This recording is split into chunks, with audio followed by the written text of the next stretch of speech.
सुदूर गांव के उप स्वास्थ्य केंद्र में खांसी बुखार लेकर जाए या किसी जिला अस्पताल में कैंसर की आशंका लेकर पहुंचता है तो डॉक्टर को यह तय करने के लिए भटकना नहीं पड़ेगा कि कौन सी जांच वहां उपलब्ध होनी चाहिए। मरीज को यह अधिकार होगा कि उसकी जरूरी जांच उसी स्तर पर की जाए।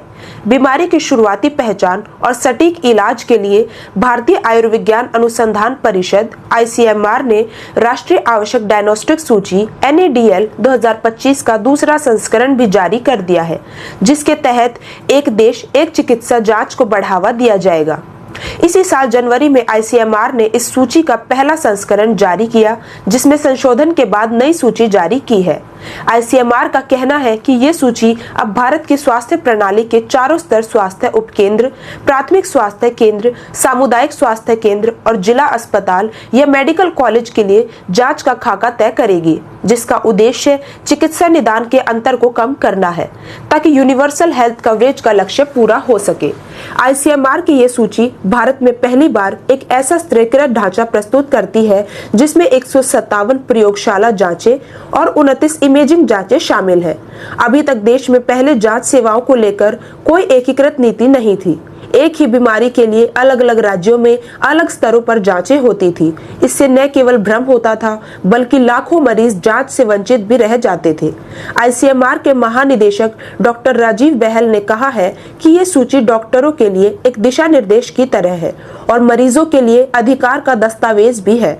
अगर कोई जांच उस स्तर पर सूचीबद्ध है तो मरीज को मना नहीं किया जा सकता है।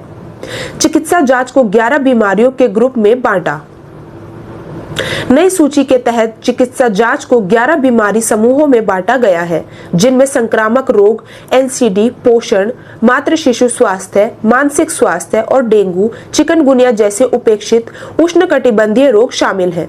पहली बार किशोर, महिलाओं और बुजुर्गों के लिए अलग अलग जांच सुझाव शामिल किए गए हैं। साथ ही गर्भवती महिलाओं और नवजातों की जांच की प्राथमिकता सूची बनाई गई है। इसके अलावा इस सूची को free diagnostic services initiative FDI से जोड़ा है, जिसका मतलब है कि मरीजों की ये जांचें मुफ्त मिल सकेंगी। हर राज्य इसलिए करेगा पालन। भारत में स्वास्थ्य विषम राज्य के अधीन आता है। केंद्रीय स्तर पर किए गए स्वास्थ्य फैसले कई राज्यों में राजनीतिक कारणों के चलते लागू नहीं हो पाते हैं। ऐसे में सरकार ने ICMR की इस सूची को राष्ट्रीय स्वास्थ्य मिशन NHM के साथ जोड़ा है, जिसमें राज्यों को वित्तीय प्रोत्साहन देने से पहले इस सूची को अपनाने के सबूत पेश करने होंगे। उदाहरण के तौर पर तमिलनाडु, केरल और उड़ीसा में पहले ही आवश्यक जांच सूची बनाई गई है, लेकिन अब ये सूची एक राष्ट्रीय मानक के तौर पर काम करेगी। गांव से लेकर जिला अस्पताल तक में सुविधा नई सूची के अनुसार उप स्वास्थ्य केंद्रों पर haemoglobin, urine test, glucose tolerance test, LFT, thyroid profile और pathology microscopy, malaria dengue rapid test की सुविधा मिलेगी।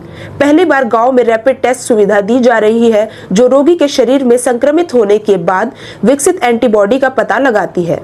इस जांच का चिकित्सा इलाज पर असर नहीं है, लेकिन आबादी में बीमारी कितनी फैली है इसका पता जरूर लगाया जा सकता है। इसी तरह प्राथमिक स्वास्थ्य केंद्रों पर blood sugar, thyroid, liver function, HIV, TB की जांच होगी। सामुदायिक स्वास्थ्य केंद्रों पर x ray, ultrasound, ECG, basic cancer screening और जिला अस्पताल या मेडिकल कॉलेज में CT scan, MRI, biopsy, genetic test और